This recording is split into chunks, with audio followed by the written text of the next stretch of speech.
sådan her, når du kører. Okay. Hej, Julie og Anne. Vi har lavet en meget fin tidslinje, som vi godt kunne tænke os at præsentere.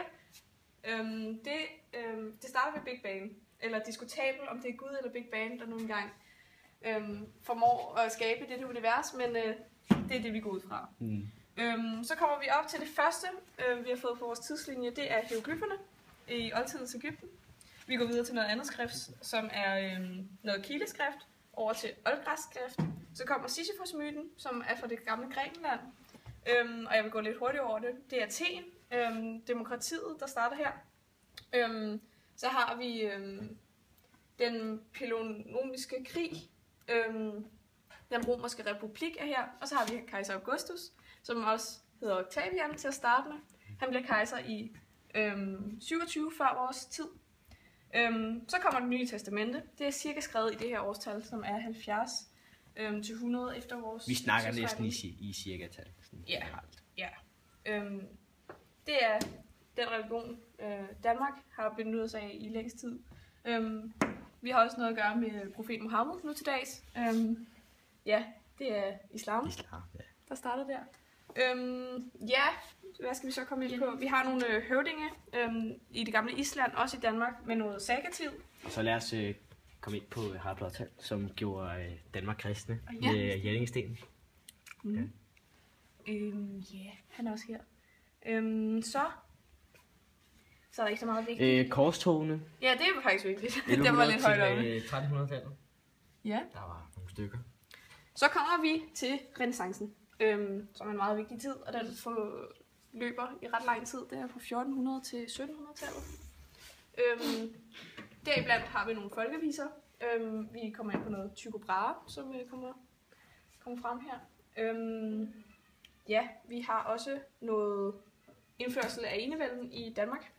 Det er cirka i 1660. Cirkus. Ja. Vi skrevet årstal.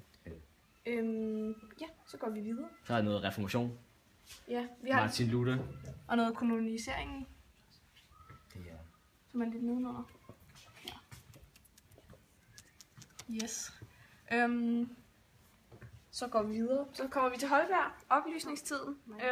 Meget vigtig tid for os.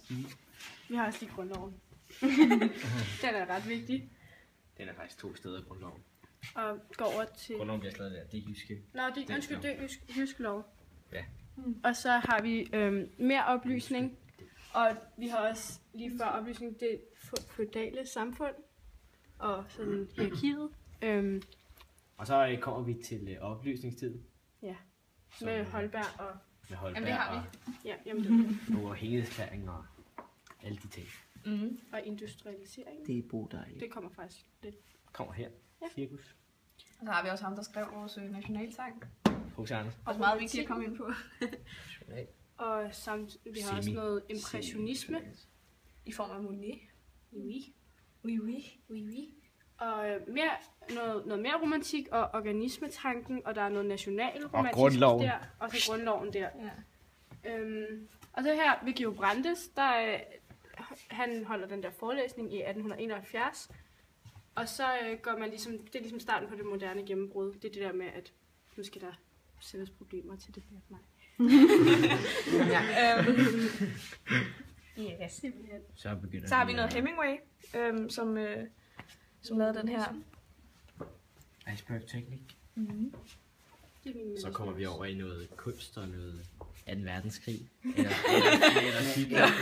noget Pablo Picasso og noget Salvador Dali. Darwins teori derovre. Ja. Og noget Michael Strunge. Bum bum. Og Karl Ove. Very important. Så har vi Røde Mor, som er den her socialistiske bevægelse. Dejlige rødstrømper. Ja. Ja, og så kommer vi til dagens Danmark i dag.